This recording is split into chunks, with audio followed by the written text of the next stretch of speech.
ओम शांति।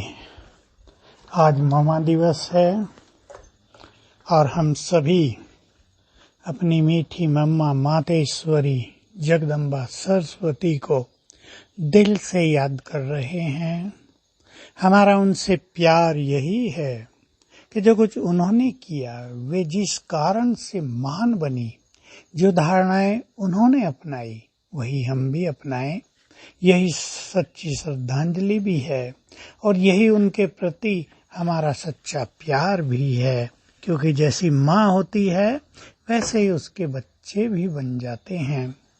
तो आओ मामा की कुछ बातों पर चर्चा कर लें।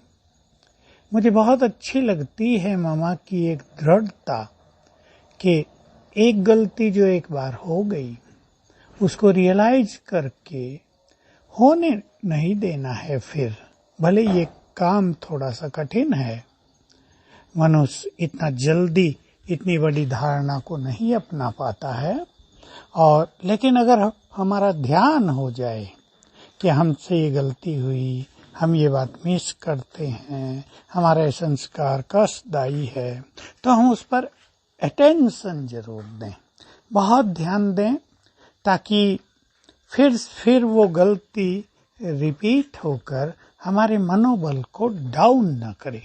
क्योंकि जब हम गलती बार बार रिपीट करते हैं तो हम निराशा में चले जाते हैं, हमारा मनोबल डाउन हो जाता है, खुशी नष्ट हो जाती है और पुरुषार्थ की उमंग उत्साह भी कहीं ना कहीं कम हो जाती है। तो हम एक इस चीज पे ध्यान दें ममा दिवस पर, किसी अपनी एक विशेष कमजोरी को सदा के लिए विदाई दे दें। हम जानते हैं कि कमजोरी कहने से विदा नहीं होती, लेकिन उसको हम लक्ष्य बना लेंगे कि उस पर अच्छा पुरुषार्थ करके सदा के लिए उसको छोड़ देंगे। दूसरी बात मामा की जो मुझे बहुत प्रिय लगती है, मामा हेड थी। बहुत सारे बच्चे अपनी बातें लेकर गलती करके लड़ झगड़ के भी मामा के पास आ जाते थे। मामा प्यार देती थी सबको बहुत, लेकिन एक विशेष बात कि उनकी गलती, उनकी कमजोरी मामा के चित्त पे ठहरती नहीं थी। वो बहुत निर्मल थी। जो निर्मल चीज होती है उस पे दूसरों की कमजोरी ठहरती नहीं है, यानी दूसरों के अवगुण उनके चित्त पे रहते नहीं थे। वो व्यक्ति बात करके गया, हल्का होके गया और मामा उस बात को बोली।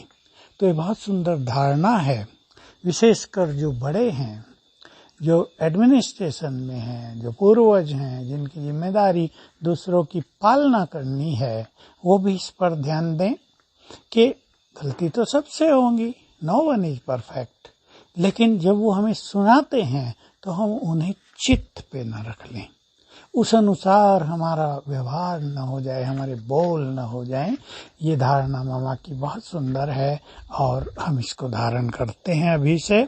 और तपस्या के बारे में तो मामा की आपको बहुत अच्छा ज्ञान है ही कि मामा जल्दी उठती थी।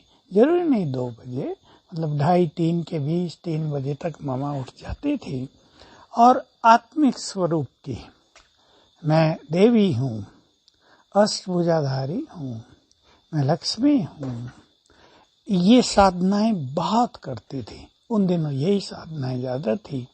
बाबा मेरा पिता है, शिव बाबा बाप है, टीचर है, सदगुरु है, ये भी बहुत अच्छी धारणा थी। लेकिन शिव बाबा परम धाम में है, ज्योति स्वरूप है, उससे कैसे योग लगाना, ये सब ज्यादा ज्ञान नहीं था, बहुत थोड़ा था। फिर भी मामा ने आत्माभिमानी होने की साधना इतनी ज्यादा की कि उनका जीवन ही डिविनिटी से भर गया। तो हम भी, अब तो हमारे पास योग का संपूर्ण ज्ञान है, भिन्न भिन्न तरह के मनोरंजक अभ्यास हमें आते हैं जो हम आपके समक्ष रखते रहते हैं। उन सबको करते हुए हम मामा समान बने। समय हमें चुनौती दे रहा है, न केवल हमें परीक्षाओं में पास होना है, लेकिन दूसरों को भी पास कराना है। आप सबने सुन लिया होगा कल वरदान में कि तुम्हें केवल अपने विकर्म ही विनाश नहीं करने हैं, लेकिन दूसरों के विकर्मों को भी हल्का करना है, यानी उन्हें भी नष्ट करना है। ऐसे पावरफुल योग की हमें जरूरत है, क्योंकि जो अपने पाप कर्मों से दुखी भाई बहनें हैं वो भी तो हमारे ही हैं ना। हम उनके दुखों को कैसे देख सकते हैं? तो हम शक्तियों के वाइब्रेशंस देकर उनके विकर्मों को नष्ट करेंगे। जब हम शक्तियां फैलाते हैं तो अनेक आत्माओं के विकर्म नष्ट होते हैं। तो मामा डे सभी के लिए शुभ हो। धन्यवाद। ओम शांति।